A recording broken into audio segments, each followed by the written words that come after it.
ಇದು ನಮ್ಮ ಚಿತ್ರದುರ್ಗ ಜಿಲ್ಲೆ ಹಿರಿಯೂರು ತಾಲೂಕು. ಹಿರಿಯೂರು ಅಂದರೆ ನಮ್ಮ ಚಿತ್ರದುರ್ಗದ ಒಂದು ಒಳ್ಳೆ ಸುಂದರವಾದಂಥ ನಾಡು ಅಂದರೆ ನಮ್ಮ ಹಿರಿಯೂರು. ಬೆಂಗಳೂರಿಂದ ಹಿರಿಯೂರಿಗೆ ಬರೋದಾದರೆ ಕೇವಲ 140 ಕಿಲೋಮೀಟ್ರು. 140 ಕಿಲೋಮೀಟ್ರ್ನಲ್ಲಿ ನಮಗೆ ಒಂದು ಒಳ್ಳೆ ಪ್ರಾಪರ್ಟಿ ಇದೆ. ಅಂದರೆ ಹಿರಿಯೂರಿಗೆ 22 ಕಿಲೋಮೀಟ್ರ್ ಆಗುತ್ತೆ. ನಮ್ಮ ಬೆಂಗಳೂರಿಗಾದರೆ 162 ಕಿಲೋಮೀಟ್ರ್ ಆಗುತ್ತೆ. ಆಜು ಬಾಜು 165 ಕಿಲೋಮೀಟ್ರು. ಇದು ನೀವು ನೋಡ್ತಾ ಇರೋದು ಹಿರಿಯೂರು ಟು ಹೊಸದುರ್ಗ ರೋಡು.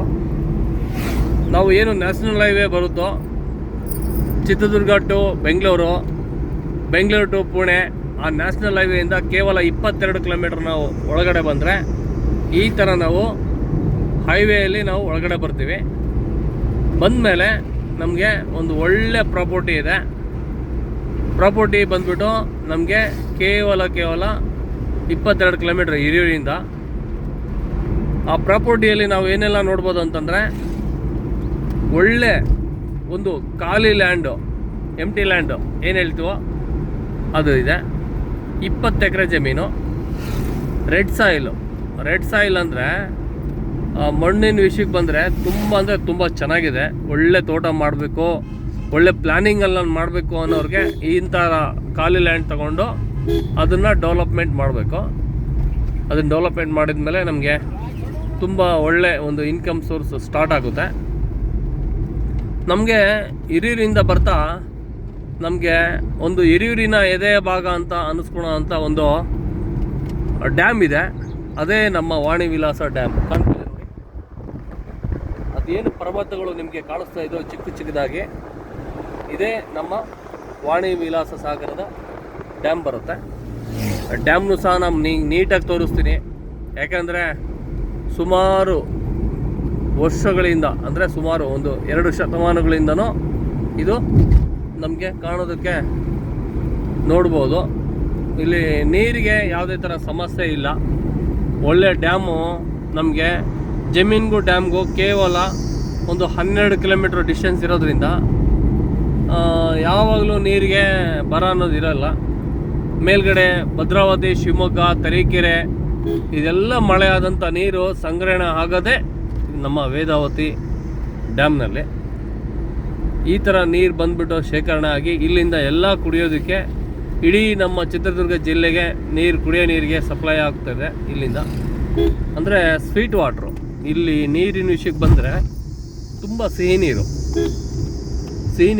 ಇರೋದ್ರಿಂದ ಕುಡಿಯೋದಕ್ಕೆ ಭಾಳ ಸೂಕ್ತ ಆಗಿರುತ್ತೆ. ಮತ್ತು ಅಗ್ರಿಕಲ್ಚರ್ಗೆ ಇನ್ನೂ ತುಂಬ ಚೆನ್ನಾಗಿರುತ್ತೆ. ನಾನು ನಿಮಗೆ ಯಾಕಪ್ಪ ಈ ಹೈವೇ ಎಲ್ಲ ತೋರಿಸ್ತಾ ಇದ್ದೀನಿ ಅಂದರೆ, ರಸ್ತೆ ಬಗ್ಗೆ ಅನುಮಾನ ಇರಬಾರ್ದು. ನಾವು ಬೆಂಗಳೂರಿಂದ ನಮ್ಮ ವೆಹಿಕಲಲ್ಲಿ ಬಂದರೆ ಕೇವಲ 2.5 3 ಗಂಟೆ ಒಳಗಡೆ ನಾವು ರೀಚ್ ಆಗ್ತೀವಿ. ಎಂಟಿ ಲ್ಯಾಂಡು, ತುಂಬ ಅಂದವಾದಂಥ ಲ್ಯಾಂಡು. ಈ ಒಂದು ಆಲ್ರೆಡಿ ನಾನು ವೀಡಿಯೋದಲ್ಲಿ ಅಪ್ಲೋಡ್ ಮಾಡಿದ್ದೇನೆ ಮುಂಚೆನೂ ಸಹ, ಈಗಲೂ ಸಹ ನಾನು ಅಪ್ಲೋಡ್ ಮಾಡ್ತಾ ಇದ್ದೀನಿ. ಕಾರಣ ನಮ್ಮ ರೈತರಿಗೆ ಭೂಮಿ ಬಗ್ಗೆ ತುಂಬ ಬೇಗ ಮಾಹಿತಿ ಸಿಗಲಿ ಅನ್ನೋ ಒಂದು ಕಾರಣಕ್ಕೆ. ಇಲ್ಲಿ ಎಷ್ಟು ಚೆನ್ನಾಗಿ ಅಡಿಕೆ ತೋಟಗಳೆಲ್ಲ ಮಾಡಿದ್ದಾರೆ. ತುಂಬ ಅಂದವಾದಂಥ ಇದು ಒಂದು ಹಸಿರಿರುವಂಥ ನಾಡು ಇದು. ಈ ಕಡೆ ತುಂಬ ಅಂದರೆ ತುಂಬ ಚೆನ್ನಾಗಿದೆ ವ್ಯೂಸು. ನೋಡಿ ಸರ್, ನಿಮಗೆ ಕಾಣ್ತಾ ಇರ್ಬೋದು ವಾಣಿ ವಿಲಾಸ ಸಾಗರನ ನಾನು ನೀಟಾಗಿ ತೋರಿಸ್ತೀನಿ ನಿಮಗೆ. ನೋಡಿ, ಜೂಮ್ ಮಾಡಿ ಕಾಣಿಸ್ತಿದೆ. ಇದು ನಮ್ಮ ವಾಣಿ ವಿಲಾಸ ಸಾಗರ. ವಾಣಿ ಏನು ಮೈಸೂರು ಮಹಾರಾಣಿಯವರು ಇದ್ರೋ ಅವರ ಸಂದರ್ಭದಲ್ಲಿ ವಿಶ್ವೇಶ್ವರಯ್ಯನವರು ನಮ್ಮ ರಾಜ್ಯದ ಮೊದಲ ಇಂಜಿನಿಯರ್ ಅಂತ ಏನು ಅನ್ಸ್ಕೊತೀವೋ ಅವರು ಪದ್ಮಭೂಷಣ. ನೋಡಿ, ಈ ತುಂಬ ಉಯ್ವಿ ಸಾಗರ ತುಂಬ ದೂರದವರೆಗೂ ಕಾಣುತ್ತೆ ನಮಗೆ. ನಾವು ಹಾಗೆ ಒಳಗಡೆ ಬಂದರೆ ಒಳ್ಳೆ ರೆಡ್ ಸಾಯಿಲು. ಇದೇ ಹೈವೇಯಲ್ಲಿ ಒಳಗಡೆ ಬಂದರೆ ಕೇವಲ ಹೈವೇಯಿಂದ 6 ಕಿಲೋಮೀಟ್ರ್ ಒಳಗಡೆ ಬರಬೇಕಷ್ಟೇ. ಕೆಂಪು ಭೂಮಿ. ನನ್ನ ವೀಡಿಯೋದಲ್ಲಿ ಅಪ್ಲೋಡ್ ಮಾಡಿರ್ತೀನಿ, ನೀವು ನೋಡ್ಬೋದು. ಭೂಮಿ ತುಂಬ ಚೆನ್ನಾಗಿದೆ. ಕಂಪ್ಲೀಟ್ ತಂತಿ ಬೇಲಿ ಇದೆ. ಅದಕ್ಕಿನ್ನೂ ಸ್ವಲ್ಪ ನಾವು ಡೆವಲಪ್ಮೆಂಟ್ ಮಾಡ್ಕೊಬೇಕು. ಜೊತೆಗೆ 2 ಕೋಳಿ ಫಾರಮ್ ಸಮೇತನೂ ಇದೆ ಜಮೀನಲ್ಲಿ. 6 ನನ್ನ ಬೋರ್ಗಳಿದೆ. ಅದರಲ್ಲಿ 6 ಬೋರಲ್ಲಿ 3 ಬೋರ್ ರನ್ನಿಂಗ್ ಇದೆ. 3 ಬೋರು ಖಾಲಿ ಇದೆ, ಅದರಲ್ಲಿ ಪಂಪ್ ಮೋಟ್ರ್ ಅಂತ ಹಾಕ್ಕೊಬೇಕು ಅಷ್ಟೇ ನಾವು. ನೀರಿಗೆ ತುಂಬ ಜನ ಇವತ್ತು ಹಾಹಾಕಾರ ಅಂತ ಹೇಳ್ಬೋದು, ಆದರೆ ನಮ್ಮ ಜಿಲ್ಲೆಯಲ್ಲಿ ನೀರಿಗೆ ಸಮಸ್ಯೆ ಅನ್ನೋದೇ ಇಲ್ಲ. ಯಾಕೆ ಅಂದರೆ ಒಳ್ಳೆ ಮಳೆ ಆಗ್ತಾಯಿದೆ, ಡ್ಯಾಮುಗಳಲ್ಲಿ ನೀರಿದೆ, ಎಲ್ಲ ಒಂದು ಪ್ರಾಣಿ ಪಕ್ಷಿಗಳಿಗೂ ಸಮತಟ್ಟವಾದಂಥ ಒಂದು ಪ್ರಕೃತಿ ನಾವು ಬೆಳೆಸೋದಕ್ಕೆ ಅನುಕೂಲವಾದಂಥ ಒಂದು ಒಳ್ಳೆ ವಾತಾವರಣ ಇದೆ. ಹಾಗಾಗಿ ನಾನು ಆ ಥರ ಲ್ಯಾಂಡ್ನ ನಾನು ನಿಮಗೆ ಕೊಡೋದಕ್ಕೆ ಇಷ್ಟಪಡ್ತೀನಿ. ತುಂಬ ಅಂದರೆ ತುಂಬ ಚೆನ್ನಾಗಿದೆ ಸರ್.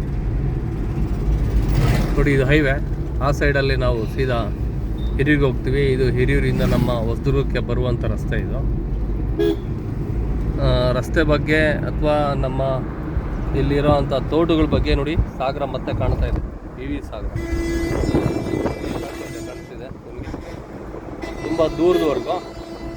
ನಮ್ಮ ಎಲ್ಲ ಕಸ್ಟಮರ್ಗೆ ನಾನೇನು ಮಾಡ್ತೀನಿ, ನನ್ನ ಡ್ರೈವಿಂಗಲ್ಲೇ ಎಲ್ಲ ಥರ ಮಾಹಿತಿ ಕೊಡ್ತಾ ಇರ್ತೀನಿ. ಯಾವುದೇ ಥರ ಏನಾದರೂ ಅದರಲ್ಲಿ ನಿಮಗೆ ಸ್ವಲ್ಪ ಕಮ್ಮಿ ಇದ್ದರೆ ಅದನ್ನು ಇಲ್ಲಿ ಬಂದ ಮೇಲೆ ನಿಮಗೆ ಎಲ್ಲ ಪ್ರಕೃತಿನ ತೋರಿಸಿ, ಜಮೀನನ್ನು ತೋರಿಸಿ, ಪೇಪರ್ಗಳೆಲ್ಲ ಕರೆಕ್ಟ್ ಕೊಡ್ತಾ, ನಿಮಗೆ ಡಾಕ್ಯುಮೆಂಟಲ್ಲಿ ಯಾವುದೇ ಥರ ನಿಮಗೆ ಸಮಸ್ಯೆ ಅನ್ನೋದು ಇರಬಾರ್ದು. ಒಳ್ಳೆ ತೋಟ ಮಾಡಬೇಕು ಅನ್ನೋ ಕಾನ್ಸೆಪ್ಟ್ ಇಟ್ಕೊಂಡವ್ರಿಗೆ, ಇಲ್ಲ ನನಗೊಂದು ಇನ್ವೆಸ್ಟ್ಮೆಂಟ್ ಪರ್ಪಸ್ಸಲ್ಲಿ ಇರಲಿ ನನಗೆ ಜಮೀನು ಅನ್ನೋರಿಗೆ ಇಂಥ ಒಂದು ಪ್ರಾಪರ್ಟಿ ಕೈ ಹಾಕಿ. ಪ್ರೈಸ್ ಬಂದುಬಿಟ್ಟು ಓನರು 27 ಲಕ್ಷ ಹೇಳ್ತಾ ಇದ್ದಾರೆ, ನೆಗೋಷಿಯಬಲ್ ಆಗುತ್ತೆ. Red soil. ಇಲ್ಲಿ ಮಣ್ಣಿನ ವಿಷಯಕ್ಕೆ ಬಂದರೆ ನೋಡಿ, ಇದೇ ಕೆಂಪು ಭೂಮಿ, ಇದೇ ಥರ ಸಾಯಿಲು ನಿಮಗೂ ಸಹ ನಮ್ಮ ಜಮೀನಲ್ಲಿ ತಾರ್ ರೋಡ್ಗೆ 800 ಮೀಟ್ರು ಕಮ್ಮಿ ಅಂದರೆ ನಿಮಗೆ 800 ಅಡಿ ರೋಡ್ ಫೇಸ್ ಸಿಗುತ್ತೆ. 300 ಮೀಟ್ರ್ ಆಜು ಬಾಜು ನಾನು ನಿಮಗೆ ತಾರ್ ರೋಡ್ಗೆ ಒಳ್ಳೆ ಜಮೀನನ್ನ ಕೊಡ್ತೀನಿ. ಇದೇ ಥರ ಇರೋಂಥ ತಾರ್ ರೋಡ್ಗೆ ನಿಮಗೆ ಇದೇ ಥರ ಇರುವಂಥ ತಾರ್ ರೋಡು. ಈ ತಾರ್ ರೋಡ್ಗೆ ಒಳ್ಳೆ ಜಮೀನು, 20 ಎಕರೆ ಪ್ಲಸ್ ನಿಮಗೆ 2 ಕೋಳಿ ಫಾರಮ್ ಸಹ ಇದೆ. ಒಂದು ಕೋಳಿ ಫಾರಮ್ ನಾವು ರೆಡಿ ಮಾಡಬೇಕಂದ್ರೆ 10 ಲಕ್ಷ ರೂಪಾಯಿ ಮ್ಯಾಕ್ಸಿಮಮ್ ಖರ್ಚು ಪಡುತ್ತೆ. ಆ ಥರ 2 ಕೋಳಿ ಫಾರಮ್ ಇದೆ. ತುಂಬ ಅಂದರೆ ತುಂಬ ಒಳ್ಳೆ ಪ್ರಾಪರ್ಟಿ. ಯಾವುದೇ ಆದಂಥ ಕಸ್ಟಮರ್ ನೋಡಿ, ಇದೇ ಥರ ಸಾಯಿಲ್ ಬರುತ್ತೆ, ತುಂಬ ಅಂದವಾದಂಥ ಮಣ್ಣು, ಒಳ್ಳೆ ನೀರಿರೋಂಥ ಜಾಗ. ಇಲ್ಲಿ ನೋಡಿ, ಅಡಿಕೆ ತೋಟ. ಇಲ್ಲಿ ತುಂಬ ಇಂಟ್ರೆಸ್ಟ್ ಕೊಟ್ಟು ರೈತರು ಇದನ್ನು ಬೆಳೆನ ತಗೊತಾರೆ. ಈ ಥರ ನೋಡಿ ಎಷ್ಟು ಚೆನ್ನಾಗಿದೆ. ಈ ಥರ ಅಡಿಕೆ ತೋಟನ ಮಾಡೋದ್ರಿಂದ ಇಲ್ಲಿ ಪ್ರತಿಯೊಬ್ಬ ರೈತನ ಪ್ರತಿಯೊಂದು ವರ್ಷ 1 ಎಕರೆಗೆ 6 ರಿಂದ 8 ಲಕ್ಷ ರೂಪಾಯಿ. ನೋಡಿದ್ರ ನೀರು ನೋಡಿ ಸರ್ ಹೇಗಿದೆ. ಇದೇ ನಮ್ಮ ವಿ ಸಾಗರ ಡ್ಯಾಮ್ನಿಂದ ನೀರು. ಗಂಗೆ ಅನ್ನೋದು ಎಲ್ಲರಿಗೂ ಒಲೆಯೋದಿಲ್ಲ.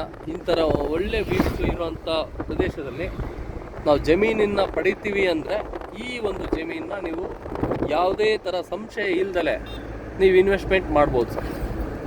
ಯಾಕೆ ಅಂದರೆ ಇಂಥ ಒಂದು ವ್ಯೂಸು ಅಂದರೆ ನಾವು ಯಾವುದೋ ಒಂದು ಫಿಲಮ್ ಶೂಟಿಂಗ್ ತೆಗಿತೀವಿ ಅಂದರೂ ಇಂಥ ವ್ಯೂಸ್ಗೆ ಎಲ್ಲರೂ ಚಾಯ್ಸ್ ಮಾಡ್ತಾರೆ.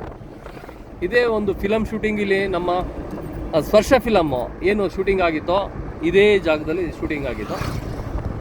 ನಮ್ಮ ಸುದೀಪ್ ಅವರ ಕನ್ನಡ ಚಲನಚಿತ್ರ ನಟರು, ಒಳ್ಳೆ ಹೆಸರು ತಂದಂಥ ಒಂದು ನಟ ಅಂತಂದರೆ ಸುದೀಪ್ ಅವರು ಸಹ ಈ ಒಂದು ಪ್ಲೇಸ್ನ ನೋಡಿದರೆ ತುಂಬ ಖುಷಿ ಪಡ್ತಾರೆ. ಇವತ್ತಿಗೆ ಇಂಥ ಒಂದು ನೇಚರ್ನ ನಾವು ನೋಡೋದಕ್ಕೆ 2 ಕಣ್ಣು ತುಂಬ ಸಾಲದು ಸರ್.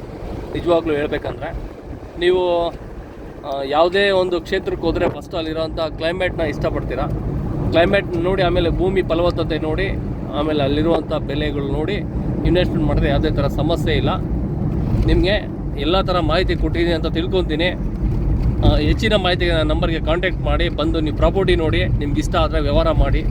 Okay, thank you. ಎಲ್ಲರಿಗೂ ಒಳ್ಳೆಯದಾಗಲಿ ಸರ್. ಬಾಯ್.